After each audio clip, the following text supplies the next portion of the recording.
지난주에 우리가 첫 번째 시간 뭘 했죠? 그렇죠. 교만을 했습니다. 제가 교만을 준비하면서도 말씀을 드렸지만 굉장히 제 스스로도 내가 굉장히 교만한 사람이었구나. 내가 인식하고 있던 것보다 알고 있던 것보다 스스로 더 교만한 사람이었구나라는 것을 저 스스로 먼저 깨닫게 되었고, 제가 알기로는 저희 집에서도 아이들이 이거 자기 이야기하는 것 같다라고 이야기하는 것처럼 많은 사람들에게 이렇게 깨달음을 주었을 것이라 생각합니다. 두 번째 시간은 시기인데요. 시기. 저는 개인적으로 제가 시기 질투가 많은 사람이라고 생각하지 않았어요. 그런데 이 말씀을 준비하면서 보니까 내가 굉장히 그런 요소가 많은 사람이구나 라는 것을 또 다시 한번 보게 됐습니다. 이게 하나님 앞에서 우리가 신앙생활을 할 때 하나님께서 무척 기뻐하지 않으시는 것이고, 또 그것이 결국에는 하나님께로 이끌시는 것이 아니라 죄로 이끄는, 죄에 속해져 있다는 것을 우리가 깊이 자각을 해야 한다는 것이죠. 우리 다시 한번 이 말씀을 같이 한번 읽어볼게요. 잠언 14장 30절 말씀 시작. 평온한 마음은 육신의 생명이나 시기는 뼈를 썩게 하느니라. 여러분, 시기가 뭐라고 생각하십니까? 시기. 사람들이 말하는 시기가 뭐냐고요? 때 말하는 시기 말고요. 여러분, 퀴즈 하나 낼게요. 사촌이 땅을 사면 뭐가 아프다? 뭐가 아프다? 그렇죠. 배가 아프다. 혹시 주변에 땅 산 사촌이 있습니까? 자, 우리 속담에 아주 시기에 대해서 잘 표현한 속담인 것 같습니다. 사촌이 땅을 사면 배가 아프다. 여러분, 이런 경험 해보신 적 있으세요? 좀 잘 되는 일을 주변에서 겪을 때, 그렇죠? 네. 이런 말을 했습니다. 이 세이어스라는 사람이 가지지 못한 사람이 가진 사람에 대해 느끼는 감정이라고 얘기했어요. 가지지 못한 사람이 가진 사람에 대해서 느끼는 감정. 예를 들면 나는 물을 가지지 못했어요. 옆에 있는 사람이 물을 가졌어요. 그것을 내가 느끼는 감정이라는 거예요. 또 쇼펜하우어라는 사람은 이렇게 이야기했습니다. 친구가 행복해하는 모습을 보기 싫어하는 것. 이게 뭐라고요? 시기.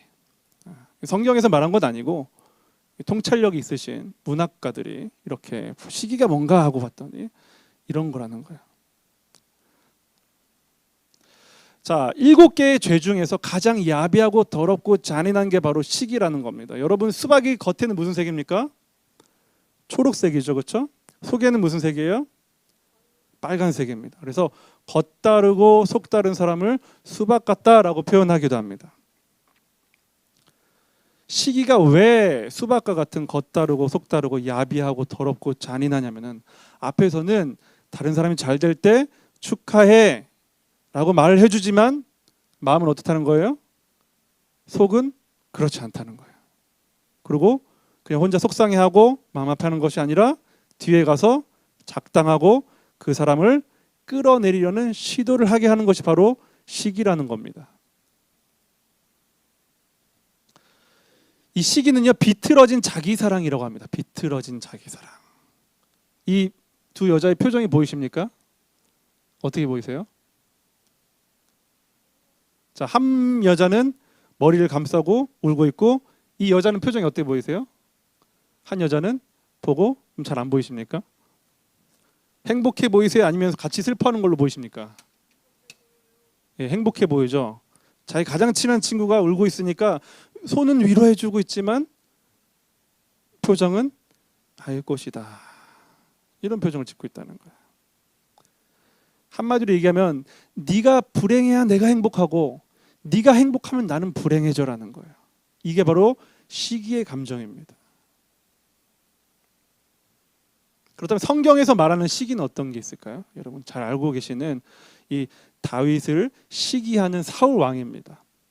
다윗을 시기의 눈으로 바라보는 사울 왕. 전쟁에서 이겼죠? 예, 다윗이 골리앗을 넘어뜨리고 죽이고 난 다음에 돌아오니까 백성들이 뭐라고 했습니까?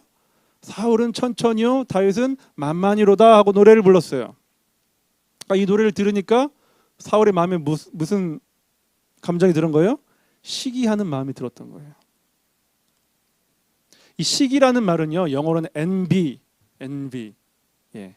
옛날에 예전에 그런 광고가 있었던 것 같아요. I envy you 막 이렇게 해서 그 옷 선전이 있었던 것 같아요. 선전이라니까 되게 옛날 사람 같네. 광고 CF에 있었던 것 같아요. 예. 나는 너를 질투해 이런 거잖아요. 그렇죠? envy. 이 라틴어로는 엔비디아라고 하는데 이 자세히 보다라는 거예요. 질투는 뭐예요? 시기는 자세히 보다라는 거예요. 이것을 이 성경을 보면요. 이렇게 써 있습니다. 그날 이후로 사울이 다윗을 주목하였더라. 사무엘상 18장 9절에 이렇게 써 있어요. 뭘 했다고요? 주목했다는 거예요. envy, 인비디아. 주목했다는 거예요. 뭘로요? 눈으로. 그러니까 시기는 눈과 관련 있는 거예요. 눈과 관련 있는 죄입니다. 이 히브리어로 아인, 눈이라고 하는데요. 그날 이후로 사울이 다윗을 질투하였더라라도 번역할 수 있는 말이 바로 이 아인 히브리어입니다. 시기하였더라, 질시하였더라 이런 말입니다. 자 보십시오. 우리가 읽었잖아요. 잠언 14장 30절. 평온한 마음은 육신의 생명이나 시기는 뭐를 썩게 하느니라? 뼈를 썩게 하느니라. 이 사울 왕이 얼마나 괜찮은 사람이었습니까? 얼마나 대단한 사람이었습니까? 한 나라의 왕이었고 여러 차례 전쟁을 승리로 이끌었던 대단한 사람이었습니다. 그는 키도 컸고 얼굴도 잘생겼다 그랬어요. 많은 것을 가졌던 사람인데요. 다윗 한 사람을 질투하게 됨으로써 시기함으로써 어떤 일이 벌어집니까? 뼈를 썩게 하는 거죠. 자기 스스로를 고통스럽게 만든 겁니다. 그는 왕이었기 때문에 온 이스라엘 백성들을 봐야 되는데 바라봐야 하는데 이 시기가 들어오니까 누구만 바라봤어요? 다윗 한 사람만 보는 거예요. 시기. 많은 것을 보지 않고 그것을 주목하게 됩니다. 그러니까 균형을 놓치게 되는 거예요. 아직도 많은 사람들이 사울 왕을 좋아했지만 마음속에 이상한 감정이 들어온 거예요. 다윗은 좋아하고 나를 좋아하지 않는구나. 그게 아니잖아요. 그렇죠? 다윗도 좋아하고 사울 왕도 좋아했던 건데 다윗만 좋아하고 나는 좋아하지 않는구나 라는 이 눈이 멀게 되니까 판단이 잘못되게 되는 겁니다. 시기는요 판단을 흐리게 합니다. 뼈를 썩게 하는 거고요. 이 시기의 속성이 있습니다. 시기는요 분노와 심술로 변하기도 합니다. 옆에 친구가 잘 나가면은 옆에 사람들 와서 칭찬을 해주잖아요, 그렇죠? 그러니까 분노가 일어나요 마음속에. 분노가 일어나다가 또 어떤 마음이 듭니까? 심술 부리고 싶어진단 말이에요. 저 친구 좀 잘 되는 거 보면 좀 안 되게 하고 싶고 함정을 판다거나 아니면 일부러 굳이 깎아내리거나 심술을 부리게 되죠. 다 이게 어디서 오는 거라고요? 시기로부터 오는 거예요. 시기로부터. 왜? 그 사람을 주목하니까. 이 그레고리우스라는 분은 이렇게 얘기했어요. 시기는 상대의 행복에 대한 애통과 시기는 슬픔에 대한 환호를 낳는다. 무슨 말이냐면은 상대가 행복하면 나는 슬프고 슬퍼하면 나는 환호한다 이거예요. 아까 비슷한 이야기죠, 그렇죠? 네. 시기는 애통과 환호를 동시에 낳는다 그랬어요. 쌍둥이 같이. 이 시기는 또 특징이 하나 있는데 속성인데 바로 형제에게 짓는 죄라는 겁니다. 형제에게 짓는 죄. 여러분 이 성경에 보면은 시기하는 장면들이 많이 나오는데요. 가인과 아벨, 요셉과 형들, 다윗과 사울 왕이 바로 이 대표적인 시기 있는 문제였습니다. 가인과 아벨 어떤 관계였죠? 가족 관계, 형제 관계였죠. 그렇죠? 요셉과 형들도 무슨 관계였습니까? 형제 관계였죠. 그렇죠? 다윗과 사울 왕도 어떤 관계였어요? 왕과 신하라는 아주 가까운 사이였어요. 바로 이 시기는요 가까이 있는 사람들에게 짓는 죄라는 겁니다. 여러분 전교 꼴등이 전교 1등 시기 질투하는 거 봤냐고요? 그럴 일이 없죠. 그렇죠? 누가 전교 1등 시기하고 질투합니까? 전교 2등이 그렇죠. 전교 2등이. 네. 그러니까 우리 여러분들은 다 전교 1등 시기해 본 적이 없잖아요. 그렇죠? 얼마나 감사합니까? 우리 하나님께서 죄 안 짓게 해주시려고 전교 2등 근처도 못 가보게 하신 거 얼마나 감사한지 몰라요. 아멘이시죠? 네. 딱 보니까 아닌 척 하시는 분도 없고 우리 교회는 참 진실합니다. 그래서 아 그러네. 네? 여러분 시기는요 가까운 사람에게 드러나요. 제 사진 저만 볼 때는 한 번도 안 웃으시다가 또 이거 딱 차은우 사진 보여드리니까 다들 웃고 계시네. 다들 심각하게 계시다가 예? 제가 이렇게 잘생긴 분 질투하겠습니까? 시기하겠습니까? 그럴 일 없죠. 아이고 이 말 더 비웃으시네. 너무 격이 다르잖아요, 목사님. 예. 기껏 위로해줘봤자 이런 말씀하시겠죠. 목사님도 그 정도면 괜찮아요. 위로해 주실 때, 그렇죠? 그리고 근데 제 얼굴 한번 보고 여기 한번 보고 하면은 네. 그렇죠? 시기는 가까운 사람에게 드러나는 거예요.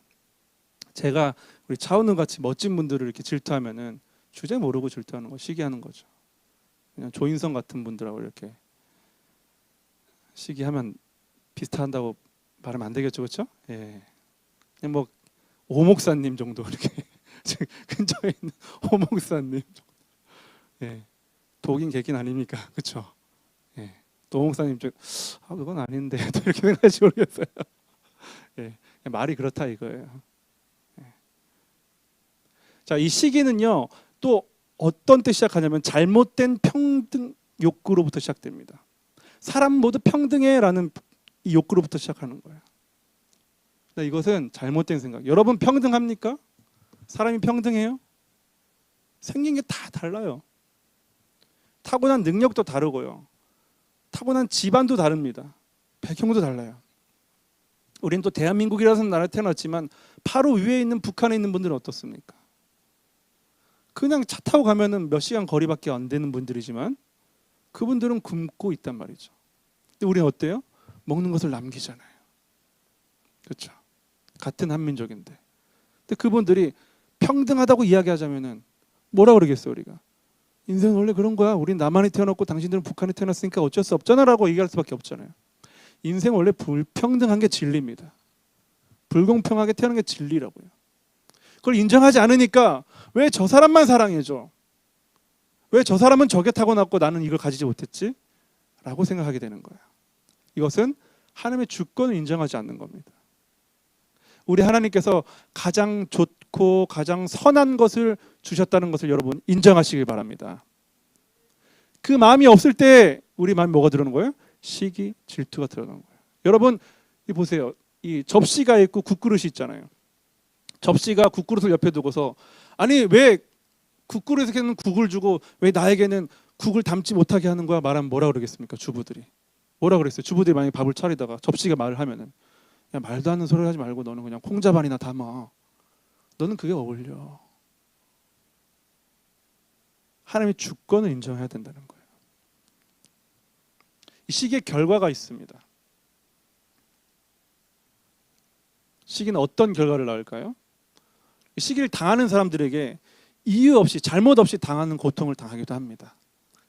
여러분 공감이 잘 안 되실 거예요, 그렇죠? 당해본 적이 없으니까 그러니까 참 감사해요. 우리는 그런 고통을 당해본 적이 없으니까. 이유 없이 누가 나를 미워한다거나 그런 거 없잖아요. 그냥 다 좋아하잖아요, 여러분은, 그렇죠? 그냥 이유 없이 좋아해주잖아요. 왜 그럴까요? 만만하니까 그런 거예요. 만만하니까. 그것도 그냥 참 감사한 거예요. 근데 신데렐라는 어땠어요? 잘못한 게 있었습니까? 없었어요. 그냥 타고나기를 좀 이쁘게 태어난 거예요. 그랬더니 언니들과 계모에게 미움을 받았더래요. 싸바 싸바 아이 싸바. 그런 노래가 있지 않습니까? 그렇죠?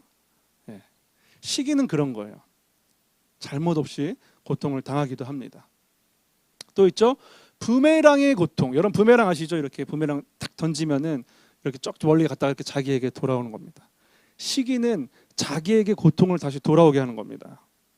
무슨 말이냐면은 이 시기로 인해서 자기 성장이 없어요. 시기로 인해서 부정적 자아상이 형성이 됩니다. 그러니까 누구를 결국 불행하게 하는 거예요? 자기 자신을 불행하게 하는 겁니다. 혹시 자기 성장이 없고 자기 자신의 부정적인 자아상을 가지신 분들은 한번 돌아봐야 되는 거예요. 혹시 이 시기의 영역에 내가 문제가 있는 건 아닌가?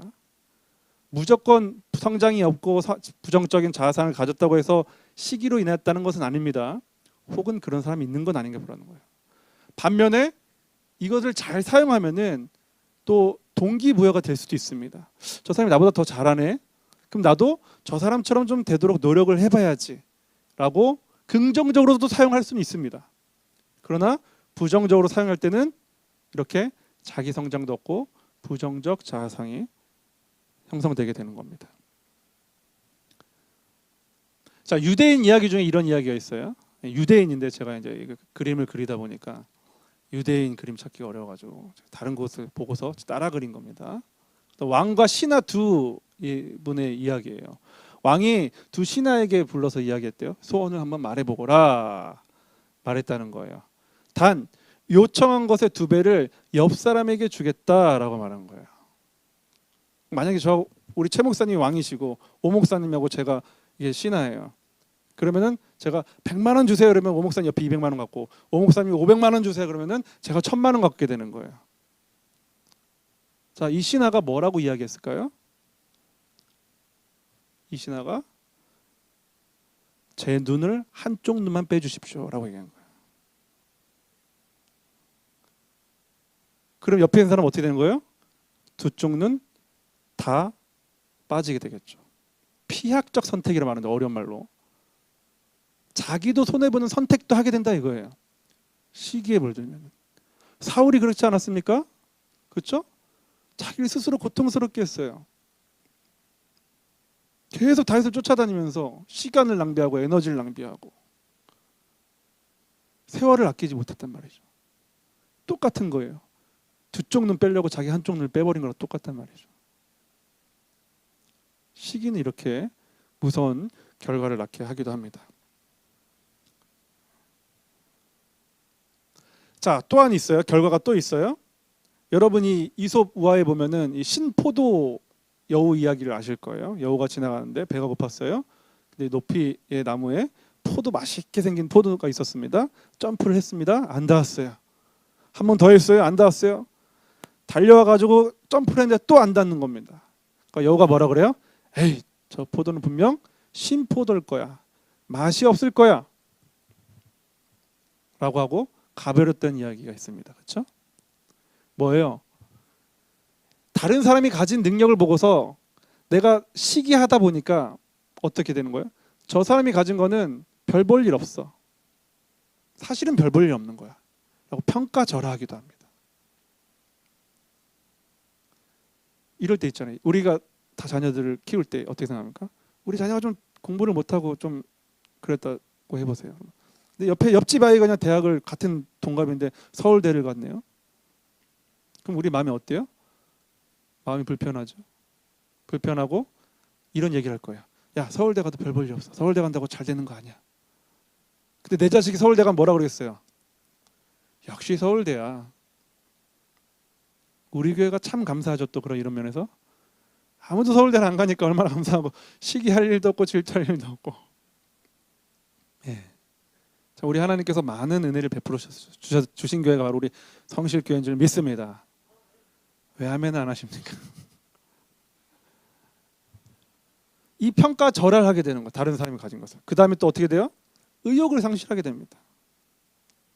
해도 안 되니까, 못하니까 안 되나 보다 하고 나중에 또 어떻게 돼요?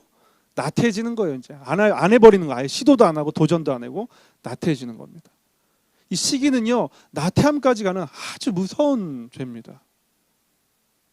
우리 뒷부분에서 또 이제 나태에 대해서 이제 죄를 또 다룰 건데, 이 대죄, 그러니까 대표되는 죄라고 이 시기를 이야기하는 이유가 있어요.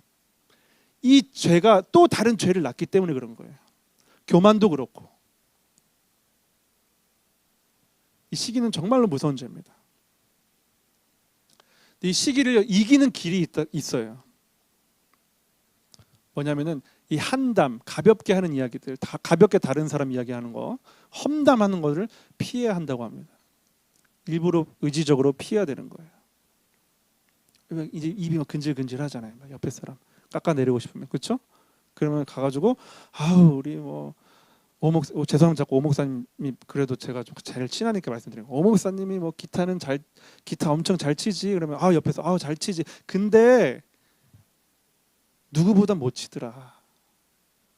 아까 보니까 좀 틀렸더라. 코도 조금 틀렸더라. 이런 식으로 깎아내리는 거예요. 그러니까 이런 거를 피하는 거예요. 의도적으로. 험담도 피하고. 또 깨달아야 될 게 있습니다. 사랑 총량의 법칙이란 게 있어요. 사랑 총량의 법칙. 여러분 보세요. 이 그림을 보니까 이 보라색 옷을 입은 분이 이 흰색 와이셔츠를 입은 분을 보니까 어떻게 하고 있어요? 부러워하고 있잖아요. 그렇죠? 이 마음에 이때 어떤 생각이 드는 거예요?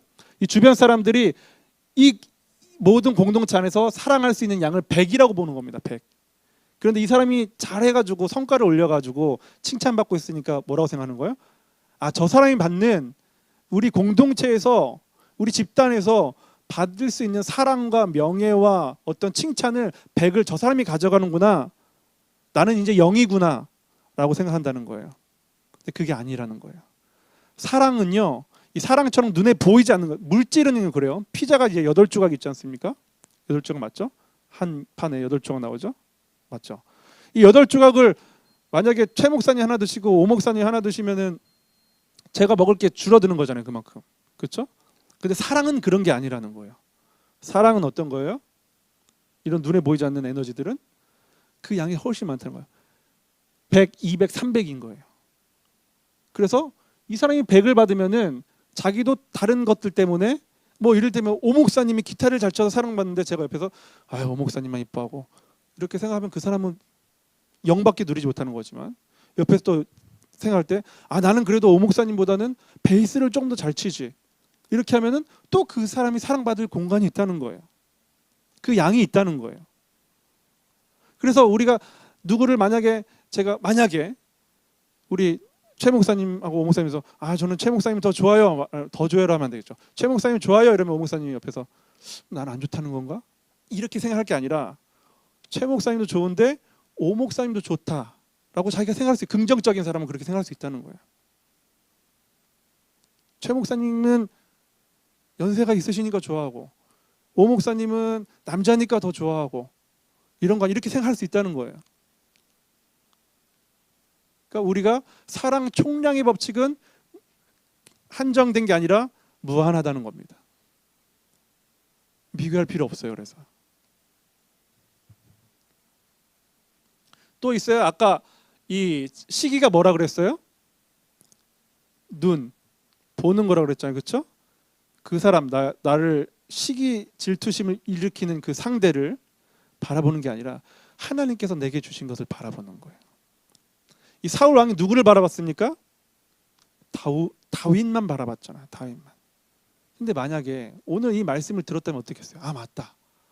나도 잘생겼었지. 나도 전쟁에서 많은 승리를 거뒀었지. 아 이걸 진작 깨달을고 오늘 말씀 듣고 회개하고 돌아갔으면 내가 나라를 더 잘 다스리고 이스라엘의 초대 왕으로서 이름을 널리 후대에 알렸을 텐데 할 수 있지 않았겠어요? 이걸 깨닫지 못한 거예요. 이걸. 하나님께서 내게 주신 것 바라보기. 상대방을 바라볼 게 아니라 나에게 주신 것 충분히 좋은 게 많이 있습니다. 여러분. 그것을 바라보면 시기를 이길 수 있다는 거예요. 또 우리가 그 개인적으로 할 일도 있지만 공동체에서 할 일도 있습니다. 공동체에서 할 일. 뭐냐면 이 자동차를 보면요. 우리가 볼 때는 그냥 눈으로 볼 때는 자동차라는 덩어리 하나로 보지만 부품이 수만 개가 들어간다고 그러죠. 그렇죠? 바퀴도 들어가야 돼. 바퀴를 조이는 볼트도 있어야 되고 그 안에 들어가는 뭐 라이트도 있어야 되고 백미러를 하는 뭐 전선도 들어가야 되고 밑에 바닥 재질도 들어가야 되고 파이프도 넣어야 되고 엄청 많은 그런 부품들이 있잖아요. 각자의 역할이 있는데 각자의 역할대로 쓰임 받는 것에 대해서 서로 존중해주고 인정해주고 격려해준다는 거예요. 우리가 그런 건강한 공동체에 있을 때 이런 건강한 자아상이 생기고 이 시기하고 질투하는 일들이 줄어들 수 있다는 겁니다. 그렇다면 우리가 먼저 그렇게 대해주면 되겠죠. 우리 오 목사님은 이래서 이쁘고 최 목사님은 이래서 이쁘고 정 목사님은 이래서 이쁘고 그렇죠? 아니 오 목사님 있고 정 목사님 없고 최 목사님 있고 정 목사님 오 목사님 없고 이러면 균형이 안 맞잖아요. 있는 게 서로가 다 같이 있는 게 좋잖아요. 그렇죠? 네. 바로 이런 겁니다. 그런 공동체가 좋은 공동체고 성숙한 공동체고 아름다운 공동체입니다. 비교할 게 없어요. 시기할 일도 없습니다. 지난주 제가 말씀을 생각했던 것도 너무 길게 전해가지고 오늘은 이 정도에서 마무리하려고 합니다. 여러분요, 이 로마서 12장 15절 말씀을 보십시오. 즐거워하는 자들과 함께 즐거워하고 우는 자들과 함께 울라. 시기의 반대죠. 시기는 네가 행복하면은 네가 행복하면 나는 슬프고 네가 슬프면 나는 행복해, 이게 아니라 로마서 12장 15절 말씀이 이거예요. 즐거워하는 자들과 함께 즐거워하라. 슬퍼하는 자들과 우는 자들과 함께 울어라. 우리 하나님이 주신 바로 이 말씀이 바로 이것입니다. 여러분, 이 말씀, 오늘 들으신 말씀들을 잘 기억하시면서 내 안에 시기하는 영역들이 무엇이 있고, 또한 내가 어떤 상황에서 또한 어떤 사람들을 시기하고 있는지를 잘 살펴보시기 바랍니다. 그리고 오늘 말씀을 통해서 그 부분들을 다 벗어버리고 다 떨쳐버리고 하나님께서 주신 것들과 많은 것들을 누리면서 우리가 건강한 신앙생활, 하나님께서 기뻐하시는 죄를 버리는 생활을 할 수 있기를 우리 구주 예수님의 이름으로 축복합니다.